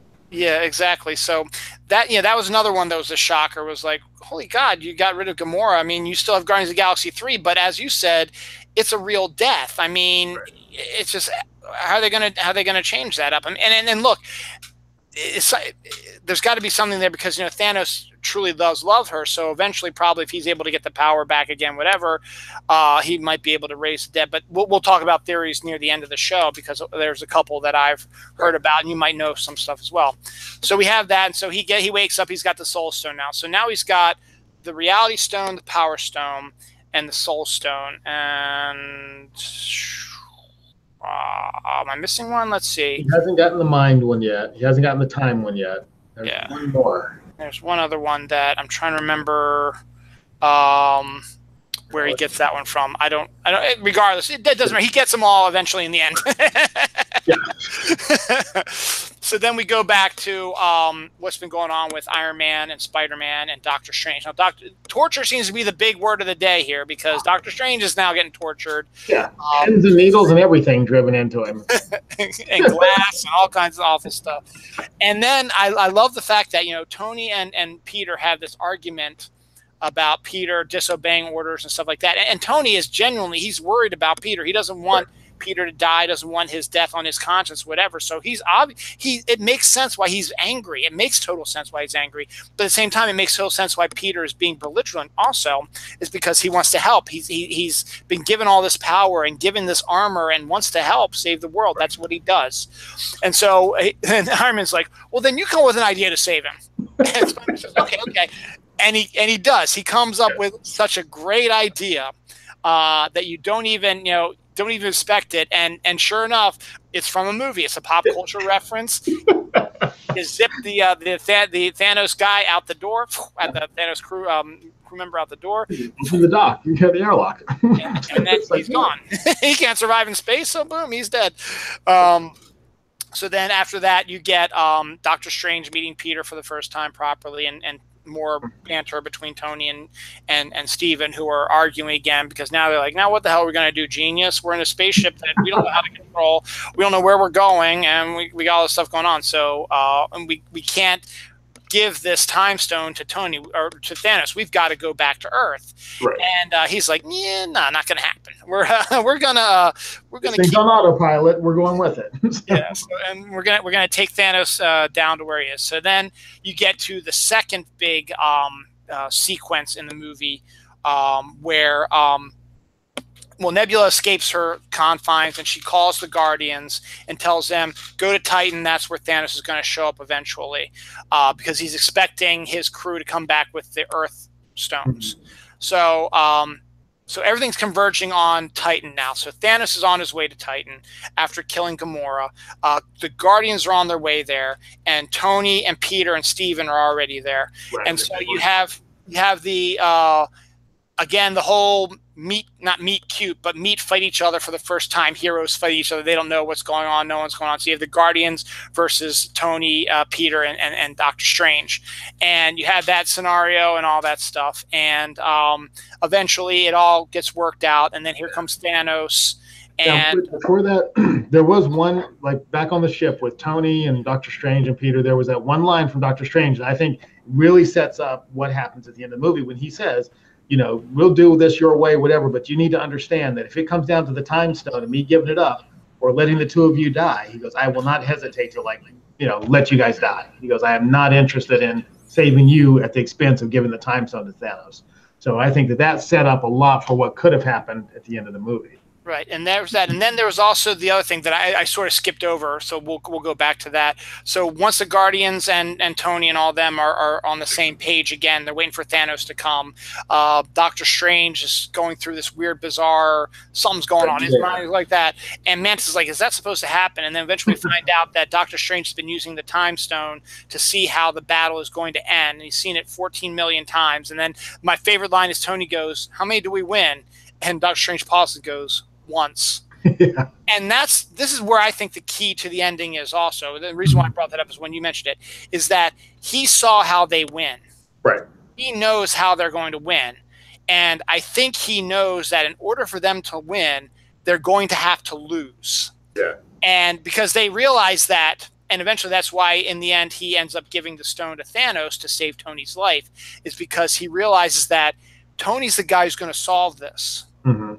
He's the guy that of everybody, he's the one that needs to survive. Now, if we didn't give up the stone and we kept fighting and we kept losing, Tony's dead there. And there's no way they're going to win without Tony. So the fact that he gave up the stone for Tony's life, and after the line that you just said, reveals volumes about what's going on and where this potentially could go. Mm-hmm. So Doctor Strange knows how this is going to work out. Now, obviously, we know the future isn't perfect, but I think in this aspect, he knows how they're going to win, and the way that they're going to win is they need to lose, and I think he realizes that. Right. But despite that, though, he's still fighting with them when Thanos does show up to try to get the Infinity Gauntlet off of his arm. Right. And so that's what happens. Thanos comes, he sees what's going on, and there's the one of the other big showcase battles is Thanos versus the Guardians, Iron Man, Spider-Man, Doctor Strange, which is, and do you agree with me, is one of the best fight scenes in the MCU. Yeah, it was an amazing fight scene, and it was just, you know, it was very visceral, and who knew Doctor Strange was such a badass? You know, it's like he's doing everything. That was an all-out, just a brutal fight, and that kind of leads into what, you know, you were saying about, you know, the drudging that Star-Lord took because of what happened during that scene. And I'm, you know, I don't know. That I don't agree with what everybody was saying, but at the same time, I can understand how he felt. You know, this probably he was ready to kill Gamora himself in order to save her, but he didn't get to, and she died anyway. So he's thinking she died, in his mind, she died for nothing, and this monster is the responsible for it. So I want some, you know, some payback here. And he's at his point right now where Mantis is trying to get control on him. They're trying to pull the gauntlet off. They've got him on the ropes. Yeah, they got him on the ropes. So he's going to go up there and he's going to say, "You son of a bitch," and start, you know, shooting him. It's like, you've made me so mad. Not only did you kill the woman I love, but also, you know, you have the Soul Stone obviously now, and Nebula shows up also and is the one who mentions that, and that sets off Peter. So I don't I mean, I don't agree with it, but I would try to keep my cool, and that's what Tony's trying to tell him. He's like, yeah, keep your cool, Quill, keep your cool. Yeah. Don't go crazy. But you just heard that your girlfriend or significant other, whatever, has been killed, and you got to think back. Well, what would happen if my significant other was murdered by this bastard? You're not going to sit back and go, oh, okay. Yeah, no, you're going to be freaking pissed. Yeah, exactly. Yeah, you're going to be freaking pissed. So that causes Thanos to get back control of everything, and then he ends up, beating everybody, and then you get the potential death of Tony, maybe, because all of a sudden Thanos does this, and he's bleeding out in his gut, and it looks like, oh man, Tony's going to die. There was audible gasp when that happened. Yeah. When because we were like, oh shit, because they had heard that Downey was thinking that Iron Man wasn't going to survive. People were predicting that Iron Man wasn't going to survive, so they thought, oh, is this going to be it? Yeah. And then that was when Doctor Strange came in and said, no, you can have the Time Stone if you let him live. And Thanos is nothing but a master of his word. He did exactly that. He could have killed him anyway, but as soon as he got the Time Stone, he was like, I'm done. Yeah. Go back to Earth. Yeah. And so, Tony then repairs himself with his the nanobites. So he's able, so he's okay. I mean, he's still, he's still pretty banged up. But yeah, he's not going to die, So you get him, and he's like, why did you do that? And it's like, we've entered Endgame. And that type of thing. I'm going to get back to something that happens in the scene when we talk about the end. But there's something that happens in that scene as well, besides what Doctor Strange said about them winning once, that made me think that I can that might be a clue to how they're going to achieve their winning. And I'll get back to that in a second. So now we finally go back to Earth to find out what's been going on with the others. We go to our good friends in Wakanda. Yes. It was great to see them again. You get to see brief time that we get to see them. Very brief time, yeah, which was a shame because Chadwick Boseman was awesome, and Okoye is awesome, and Mbuku is awesome, and Wakanda itself is awesome. Shuri's awesome. Everyone is awesome in Wakanda, and it's such and coming on the heels of such the movie only a couple months earlier, and everybody's so still stoked about the movie, and then to see the Wakanda scene sort of reduced down to basically just a fight scene with Black Panther barely in it, Shuri very hardly in it, hardly at all, right? Yeah, but the good news is Shuri gets off one of the best lines of the movie when she's dissing Bruce Banner a little bit. She's not doing it outright, but she's sort of giving a little nudge saying, yeah, you should have done this. Why did you do this? He's like, we didn't think of it. And then just a grin on her face is like, yeah, okay, that's right. Yeah. And then with Cap and Bucky showing up, and I love Banner being running around in the Hulkbuster Iron Man outfit. In the Hulkbuster armor, I'm like, yes. But again, I would rather see the Hulk. Yes. I would rather see the Hulk in the Hulkbuster armor. Busting out of it, finally. So you get that, and you even get a little sequence with Mbuku, the man-ape from the other tribe. And then so then they're all together, and they figure out a way that they can remove the stone from Vision but keep him as Vision. Right. They figure out, but it's going to take a lot of time, and Shuri's the only one who can do it.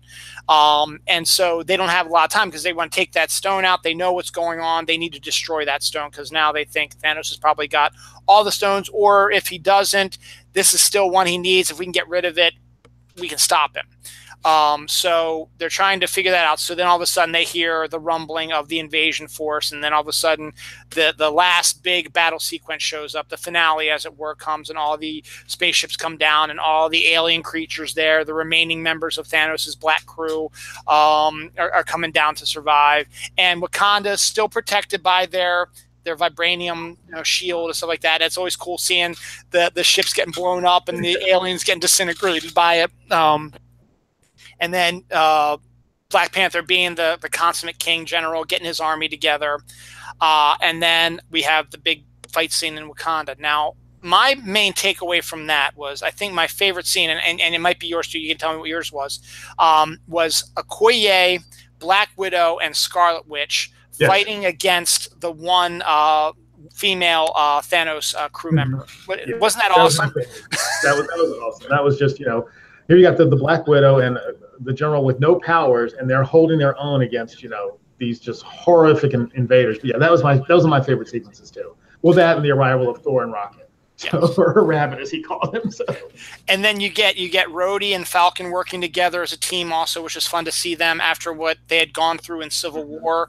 That they, at one point you have to remember they were Avengers together. It might not have been for a long period of time, but they had worked together before, and it was almost as if no time had passed. That like 2 years passed, they were working together. Rhodey's like saying, "Do this," and Sam's like, "I got this, you get this," and they're throwing out, and that's how they do things. And then Cap's being Cap, and that's the problem. Cap was barely in this one as well. I think that's because from what I'd heard, the Russo said the characters who might not have gotten a lot of appearances in this one are going to be more front and center in the second one. And again, we'll talk about that, about the behind the scenes stuff in the future.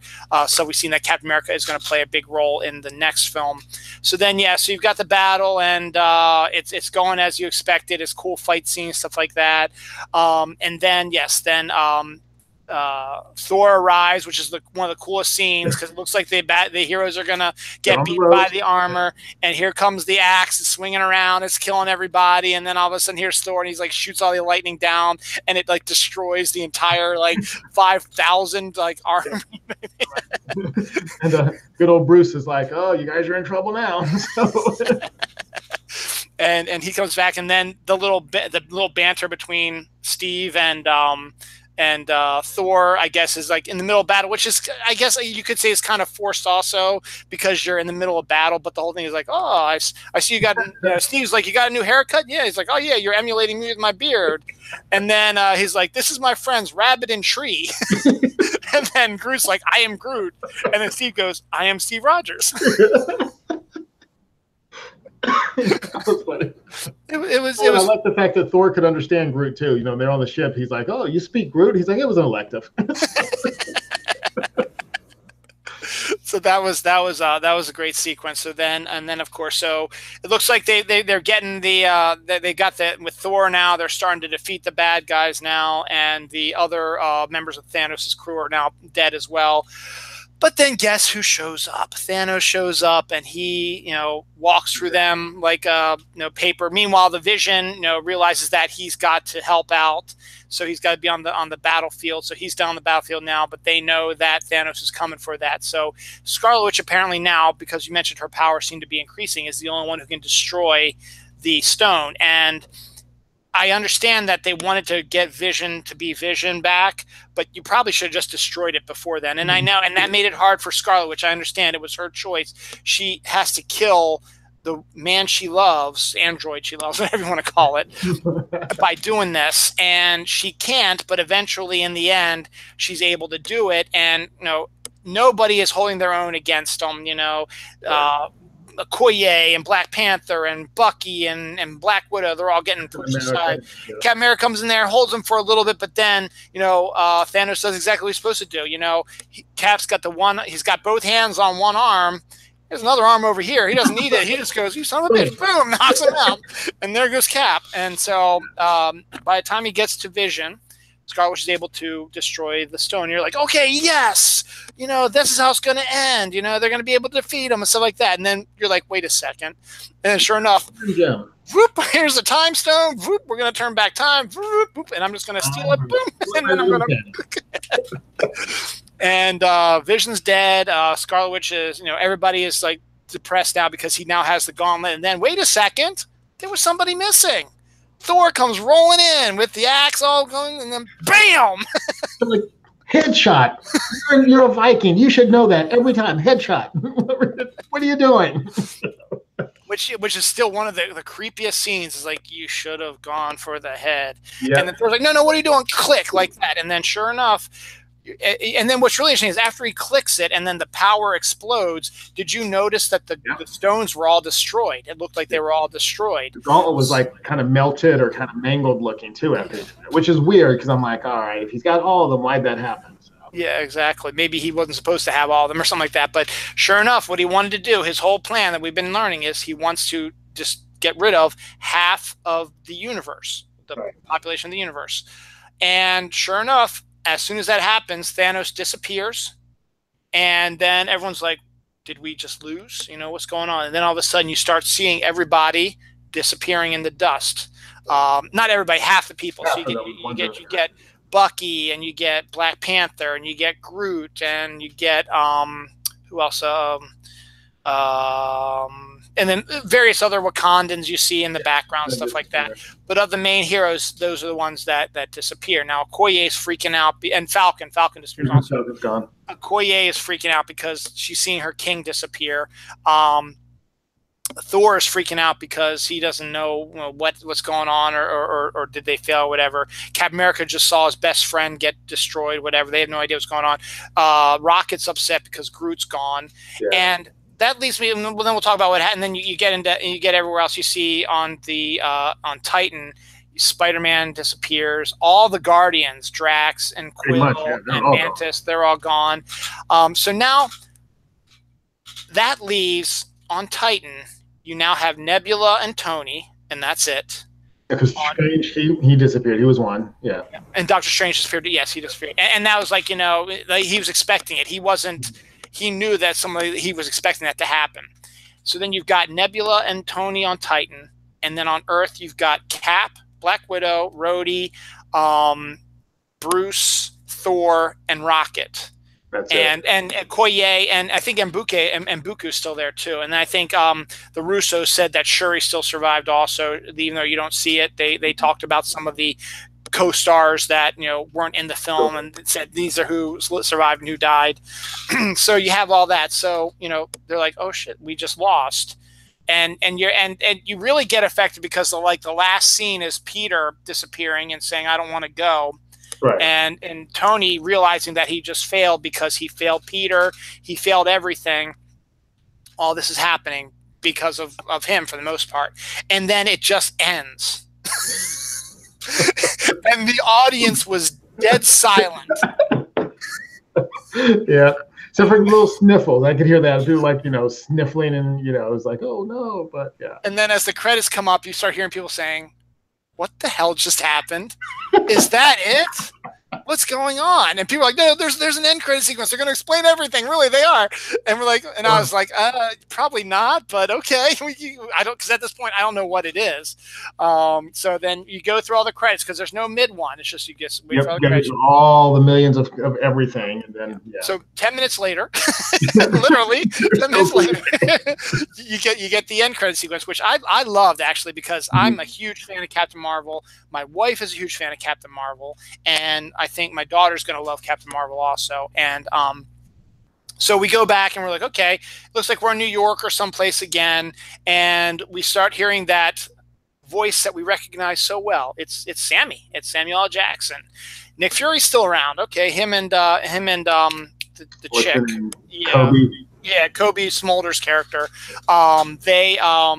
They're driving around. We don't know who they're working for now because they left S.H.I.E.L.D. and they're just sort of doing their own little thing since the Winter Soldier. So we don't know what they're doing. So then, they're talking. They've discovered there's a bunch of stuff happening in Wakanda, alien signatures in Wakanda. They don't know what's going on. Then all of a sudden, a car pulls in front of them and hits their car. Yeah. And then they start seeing, all these people start panicking, and they get out of the car and they see there's nobody in the driver's seat, and they start looking around and people start disappearing in these clouds of dust. Then they see the helicopter crash into the building, and they're like, what the hell's going on? And then Colby Smolder's character, she starts to disappear, and Samuel Jackson's like, what the hell? So he's going, and there's somebody who survived, is freaking out, and Samuel Jackson's trying to calm him down, but at the same time he pulls out this weird pager thing and he starts typing something, and then all of a sudden he starts to disappear. And this is my favorite part is when he goes, motherfucker. Yes, Sam Jackson. And then the pager drops. Boom. And you look at the screen and it's like calling. And then it's the Captain Marvel symbol. And I shrieked because I thought, because I know Captain Marvel is like, oh yeah. And then I was like, sweet. And then this is the first night. This is the story I wanted to tell you. The first night when I saw it, somebody in the audience screams out loud, can somebody tell me who that is? And I was like, yes, Captain Marvel. She's in the movie. It's coming out before the sequel to Avengers. It's going to be out in March. He's like, thank you. So Captain Marvel's on her way, and we know it's been verified that she is in the new movie because Brie Larson has been spotted. Well, she was spotted. They're done their filming. I think their main filming of that. She was spotted on set working with Captain America of all people. Which actually kind of makes sense, I guess, Yeah, it does. because he's still around, in Wakanda. So so she is going to appear in that. But the cool thing is, we're going to meet her before we see her in the Avengers movie, because her movie comes out in March of next year. So after Ant-Man and the Wasp, the next Marvel Cinematic Universe movie is Captain Marvel, which comes out in March, and then this one will come out in May. Too. I mean, because Ant-Man and Wasp, that's right around the corner coming out. Yeah. And nothing until next year, really. So. Yeah, but I guess you kind of need to have that though, because you want to give people that thing to think about, and they'll fill the time they'll show trailers for the new Avengers movie, and they'll show, and then you'll be able to start talking about theories, which we'll talk about in a second. So you're going to see Captain Marvel, and you're going to see her origins. So you're actually going to see how her character was created, and where she's been during all this time, and how Fury got this pager thing, and what she can actually do, because a lot of people don't know the character, but if you've read the comics, you know that she's actually one of the most powerful characters in the Marvel universe, and probably could be one of the only ones who, if Thanos somehow is able to get the Infinity Gauntlet to work again or whatever, could probably handle it. Now the thing is, that's probably not going to happen, because you end on that scene with Thanos. Actually, that's the scene you end on, is with Thanos happily sitting in his farm and the smile on his face. He did what he set out to do. His plan is in motion. Yes, he lost his daughter, but you know what? Peace and all our time has finally come upon us. Yeah. Not knowing what's actually going to be coming his way. He's like, I can get another daughter.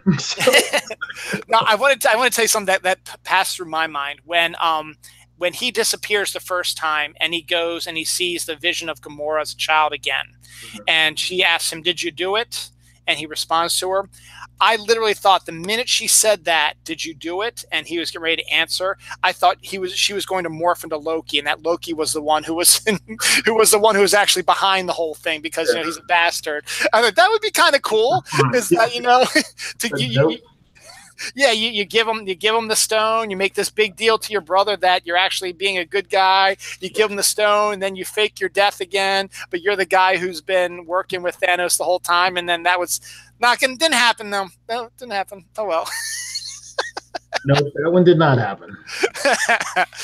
So that was the movie. Now, I don't know. Have you heard any of the theories about what's going to happen in the next one, like how they're going to bring it back, or what's going to happen?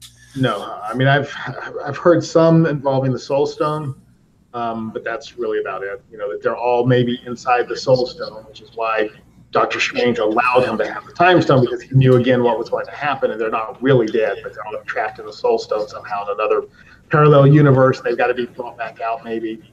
I don't know. There's that. There's the fact that the time travel might be involved, because lots of the behind-the-scenes pictures appears to have them going to the Avengers in 2012, the movie Avengers, the sequence on the helicarrier when Loki was brought on board, because there's shots of Tony wearing the same sort of guard outfits that were the ones guarding Loki. There have been new photos that came out with Loki being portrayed as he was in Avengers 2012 that came out, and interacting with Tony Stark and his stunt double, who looks different than him. You have Tony Stark also as what he looked like in 2012, and then what he looks like nowadays. So you got all this stuff going on. And then you have Captain America in his Avengers costume. There have been those scenes have been coming up.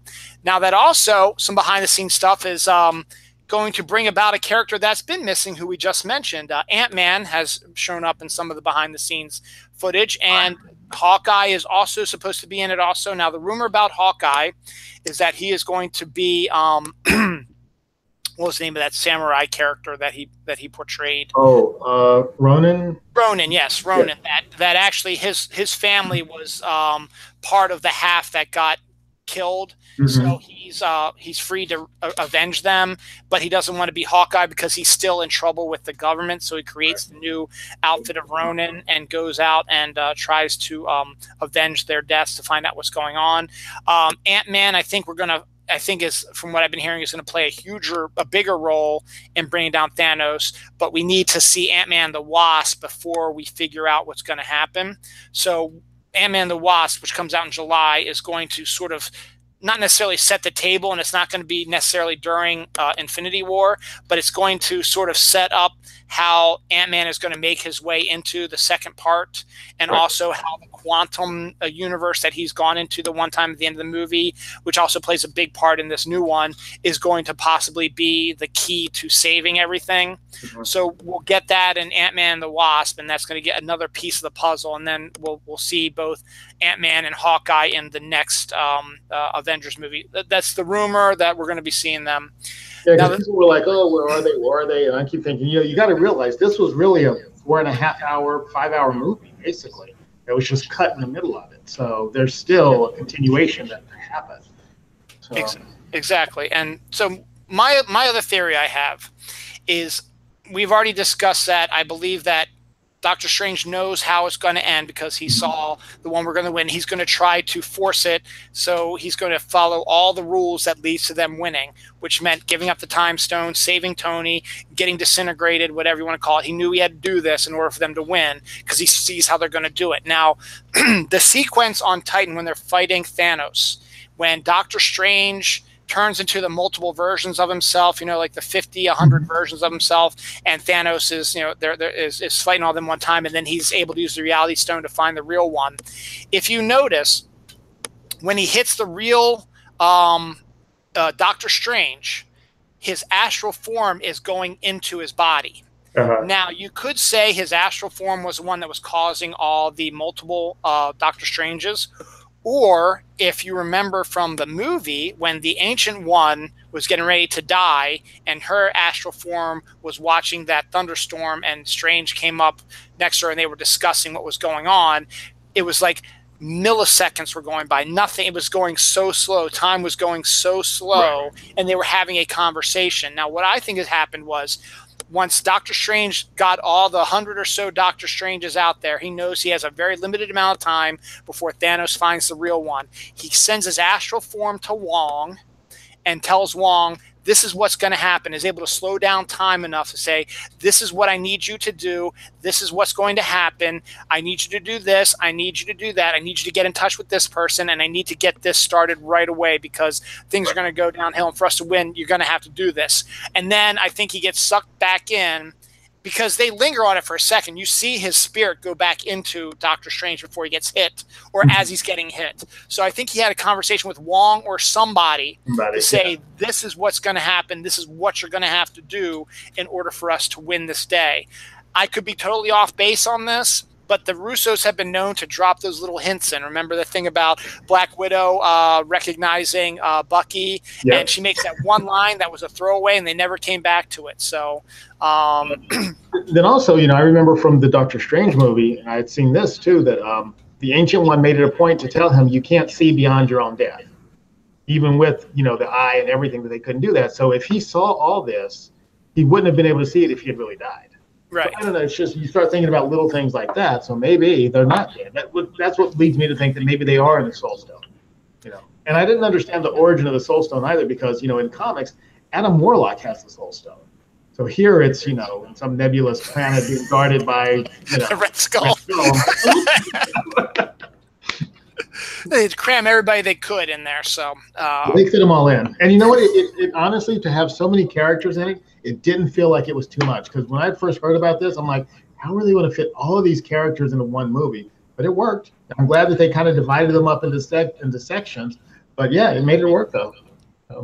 And that's the one thing that I would love to see. Am I going to see it? Probably not. But I would love to see everybody together in just one sequence. Doesn't necessarily have to be the whole movie, but all the Guardians, all the Avengers, Spider-Man, Doctor Strange, Ant-Man, Hawkeye, Okoye and Buku, whatever you want to, just everybody converging on Thanos or whoever the new bad guy is. Because the other thing also, and it's been forever since I've read Infinity Gauntlet the comic, and I got to see if I have it in my on my comic shelf over there. But I have the comics, but I don't know if I have the trade.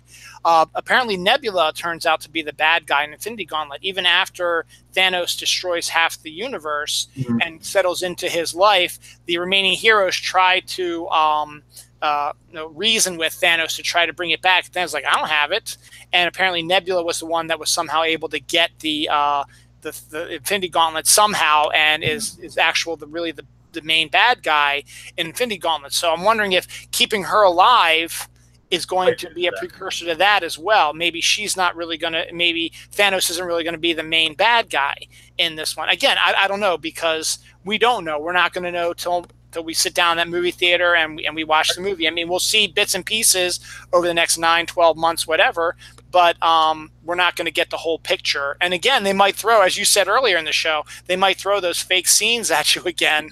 Like, doesn't mean anything anymore. So it's like, here, this is just to drive you into a frenzy. But I don't think they need any marketing at all for this. All they want to do, if they wanted to save money on marketing, is just replay little clips of the last scene, you know, Spider-Man dying, you know, Star-Lord, a couple of things like that. That's all they have to do. And everybody is going to eat up this next movie, just like this one. So you might come out of it with 1 and 2 as on the all-time leaderboard list for you know, for movies. Exactly, because everybody's going to want to know how it ends, and that's why I like the idea of cliffhangers all the time. Now, and we talked about this a while back. It drove me absolutely bonkers when they ended the Walking Dead season a couple seasons ago with Negan, you're not seeing who he killed, right? And the cliffhanger, and everybody was freaking out. I was like, this is bullshit. I'm never going to watch the show again. It's dumb. No, that's the essence of a cliffhanger. You're not supposed to know. It's supposed to get you riled up and in a lather so that you don't know what's going to happen, and you can have all your different theories, and that's what makes it fun.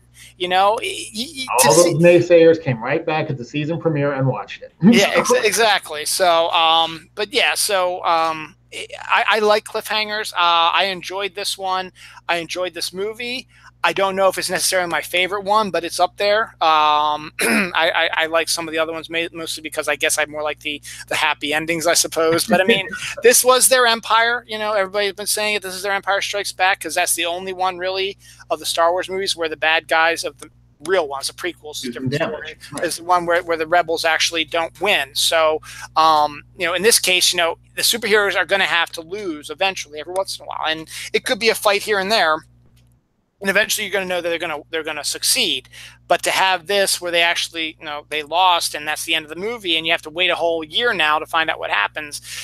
It's a good. I kind of like how that is, and in the end, you know, that there still might be some fallout from this, because even if they do happen to maybe bring everybody back in some form or another, Chris Evans says he's not doing Captain America anymore.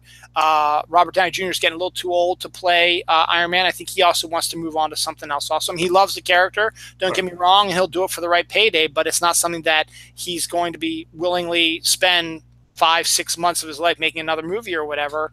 He wants to spread out and do some other stuff. So with those two big guys leaving, you know, sure enough, you know, you might get Gamora back, you might get Loki back or whatever, but you might lose Captain America, and you might lose Iron Man for real this time, because they're done. I mean, there's no coming back for them. So Chris Hemsworth said the same thing. He wasn't going to play Thor again, but I think after the success of Ragnarok, you know, they'll throw some money at him. He might be like, oh, okay, I can do 1 or 2 more. So I think he'll be back. I think he said if he can get the Wakiki Takiki or whatever who directed Ragnarok, if he can do it, because he loved working with him, if they can get him to direct the next Thor, he would gladly do that as well. I think that'll be good. I'd like to see another Thor movie. I think Captain America. I love Evans, but I think time for someone else to pick up the shield. Yeah, and do some different stories. And as much as I love Robert Downey Jr., there's only so much you can do with Iron Man, and he is getting older. I mean, he's not going to be that sexy beast anymore for much longer. He's going to start getting wrinkles and getting, you know, gray hair, and he's not going to be able to do, you know, the action sequences like he used to. So bring in some new blood there as well. So yeah. Oh, well, we'll see what happens. I love the movie though. I think it lived up to the hype. It lived up to everything that the last 10 years have been building towards, and I think they did a great job with it. Absolutely. And I wonder how DC feels. What if that's just they're going to throw the towel and they're going to be like, you know what, screw this. Why are we even going to try? They got Aquaman coming up this year. Aquaman, baby. And then Shazam next year. Yeah. And Shazam are going to save the DC. Yeah, it's a shame, but yeah, we'll see what happens. Yeah, I still haven't seen Justice League. I haven't gotten the urge to go see it, so wait till it's like free on Sci-Fi or something. something like that. Watch it all cut to pieces. Okay, so I think that's good. I think we covered a lot. And since we seem to be working now, we can get back more to our comic news stuff. Next episode, sometime in June, we'll work out a date when it's best for you, if you want to, because I have some stuff, but we're getting close to our 2-hour window. So I think, we'll just we'll end it here. I'm getting hungry also, kind of too. Again, it's fantastic. I'm able to talk to you, MJ, and we can have conversations that aren't typing. So thank you all for watching. Go out and see the movie. As I said, really, go see Deadpool if you want to. Then you've got The Incredibles Part 2 is the next big comic book movie, but that's not really like part of the MCU. And then you got Aquaman. Make up your own mind on Aquaman. If you want to go see it, go see it. If not, watch the cartoons. Because, I guarantee, because I did hear that there was one scene where they are going to be riding on the seahorse, the giant seahorses. So that's all I needed to hear. I'm like, all right, I'm done with that. Oh, geez. Well, we'll see. We got X-Men. No, they moved that to next year. X-Men Phoenix. They're moving that. It was supposed to be the fall, but they moved it to earlier. And they moved New Mutants again also. Can you believe that? What are they doing with that? I mean, they built up this buzz with this movie, and it's one that people genuinely want to see, and you can't find it. It's like it's all over the place. So just release it now. They should surprise everybody and just or give it to Netflix. Surprise, boom, there you go. Start streaming it. Oh yeah, I forgot about Ant-Man. Ant-Man and the Wasp, definitely go see that. And I'm gonna, because I got my daughter. She's all caught up on the MCU. Mm-hmm. The funny thing is, you mentioned how earlier that you liked how the filmmakers didn't say, well, this is Iron Man, this is Tony Stark, he was a billionaire, this is Captain America, all this stuff. They just went into the movie. Well, my son really hasn't been seeing a lot of the MCU. He's 9. He's going to be 9 August. He didn't really, but he saw Black Panther, and he really liked Black Panther, and he saw Guardians of the Galaxy. And so, we all wanted to see Avengers, and he's like, yeah, okay, it's fine. So we showed him the actual Avengers, the 2012 one, before we saw Infinity War. So then we went to see Infinity War, and he was kind of confused and lost, but he had some questions. But he enjoyed it. He got to see Black Panther again, and he saw Doctor Strange, and he really liked Doctor Strange. So I said, okay, why don't we watch Doctor Strange? So we watched that the other night, last weekend, I think. So we watched that. So we saw that. So we saw Doctor Strange. And so we're going to slowly give him, we watched Iron Man, the original, last night with him. So we're going to slowly get him reintegrate into the Marvel Universe. He saw Ant-Man, and he liked Ant-Man also, is the other one also. So he likes them. It's just, he's also 8, 9 years old. So he's got he's all over the place. He's asking questions, and everything's like, who's that person? That's Tony Stark. Oh, okay. And then 5 minutes later, who's that person? Buddy, it's Tony again. Oh, okay. Who's that guy? Is that Iron Man? Yes, it's Iron Man. Poor Noah. He'll get it, yeah. But we're all going to go see Ant-Man the Wasp when that comes out in the theaters. So we can probably talk about that in July sometime. So thank you, MJ, for coming on. We'll get back to a more regular time together every month now that we can talk to each other and see each other. So that's great. You take care of yourself. Oh, and we're going to have to start talking some football soon, because a lot of stuff happened with your Panthers. Not everything that's happened with our Panthers. So, new ownership group, man. That got to be a good sign. That should be a good sign coming your way. So with the whole sports betting thing that's opened up now, he probably got himself a deal. So he's sitting on a gold mine. Well, obviously. So we'll see. Yeah, we'll see. Yeah, you got some, got some good players, some good draft picks. So it should be good. So we'll talk our football. We'll be able to get back into that again, because it's always a fun thing to talk about, something besides comics sometimes too. All right. Take care, MJ. Have a good one. Thank you, everybody. And we'll see y'all later. And I'll be back next week. It may be with Jerry. It might not be, but it'll be Memorial Day weekend, and we'll do something. All right. Just keep an eye on my Twitter accounts. All right. And go read MJ's books. Go to Amazon and type in his name, and you'll find them, and you buy them, and make him a millionaire. Your mouth to Amazon, God's ears. All right, everybody, take care. Have a good one.